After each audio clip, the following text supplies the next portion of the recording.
Welcome to Mechanic Today. Here at Mechanic, we have a 2015 Chrysler 300. On this Chrysler, I'm going to show you how to be able to replace your window washer fluid pump. So, say you can see that we've got washer fluid in here, and say this pump isn't working. You hit the button, you don't hear any of the pump noise, and you're also not getting fluid up to be able to wash your windows. And you may want to test that you've got power to the pump.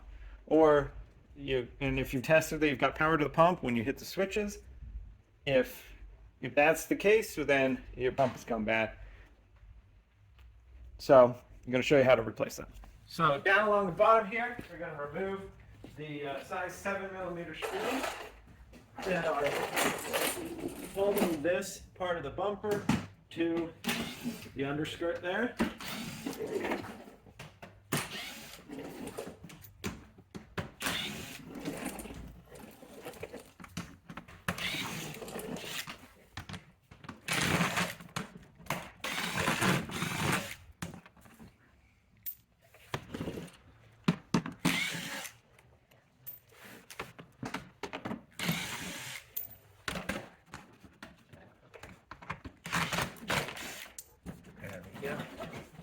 Okay, got all of those undone. So next, we have the wheel well. We have these little clips. This one is worn out, but you would have this clip to remove. This clip up here, and these we just kind of pry out a little bit in the middle.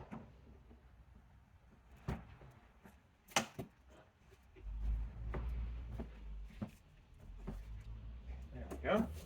And then this one up here. And then once we have those out, then we'll be able to pull this wheel well liner back a little bit to gain some more access to the other components here. We'll want to unhook the electric line that comes into this side marker light.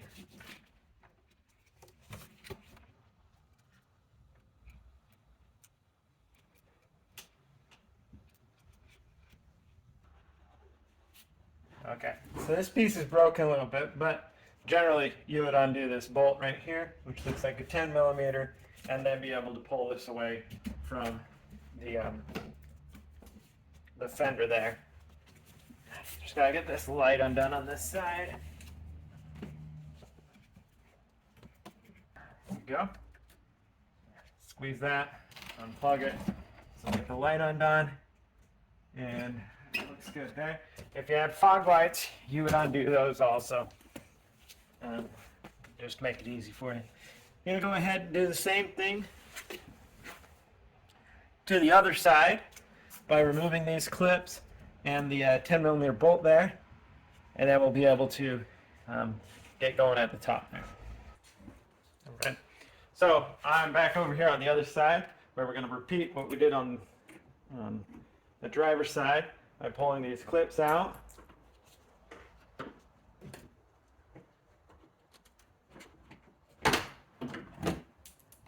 And then you pull the bumper out. This one should come off. That one's not in there. Pull the bumper out a little bit to the side. Then we'll be able to pull this back. And then up here, make sure we unhook this electric connector. There we go. And then we have a 10mm bolt right here that we need to undo. And now, once you've removed that 10mm bolt, that's where you come right here. And if you just pull on the side here,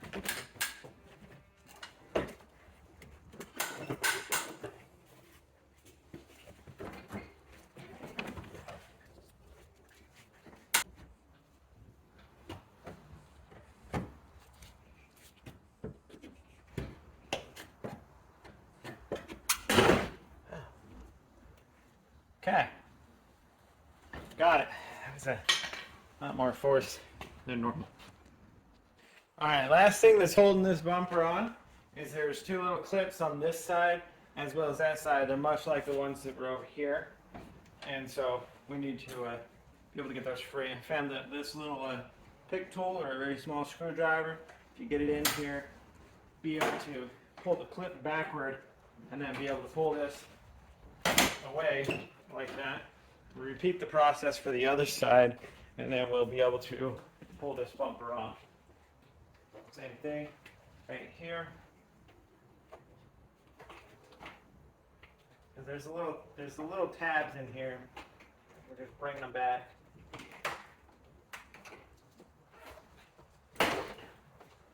Go.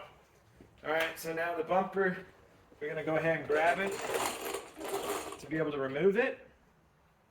You do want to check to make sure maybe the ambient temperature sensor or anything is in there isn't.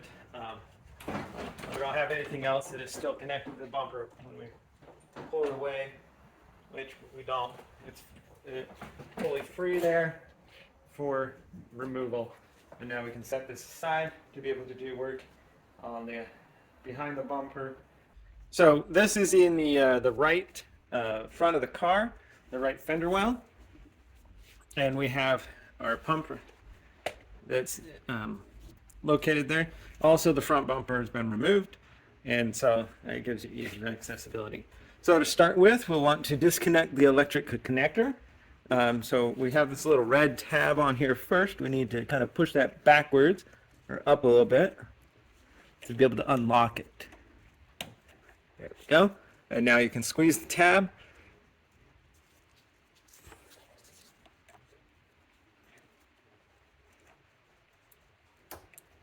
Go and unconnect it. Now we have the line here that's going to feed up to your window wipers, or just spray the fluid onto your window. And so if you undo that, a lot of times the fluid will run straight out, and so we do want to have something to say catch the fluid if we do have a lot of fluid in here. So going to just push this back with our tool here.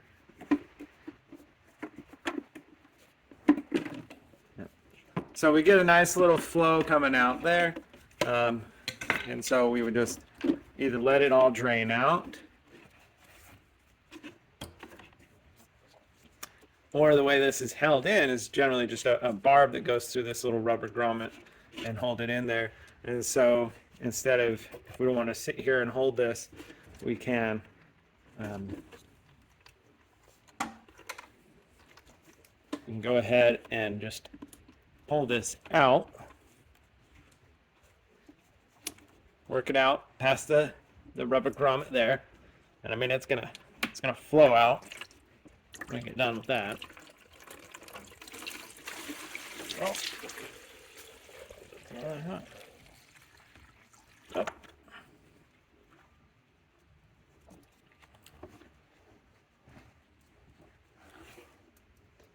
I need a larger container. All right, so here is our pump unit. So we just get a new one of these to be able to put in there and to replace it. So want to make sure that our gasket here is still good, and we do have an O-ring here. So just get it all wet, and you can get it all wet with your washer fluid. It's already a kind of a lubricant on there. And then we checked that screen wasn't too dirty when it came out, and it really wasn't, so it was pretty clean. But you would take your new pump, and we just go in the reverse to install, and we slide it all in there, and then be able to hook up the little hose connector here. And our electrical connection has a little bit of moisture in it, so I'm going to dry that out with a blowgun or air nozzle, and then I'll reconnect that. But that's how you would your pump if it's gone bad for your windshield washing fluid to be able to clean your windows. Thanks for watching Mechanic, where you can be the mechanic.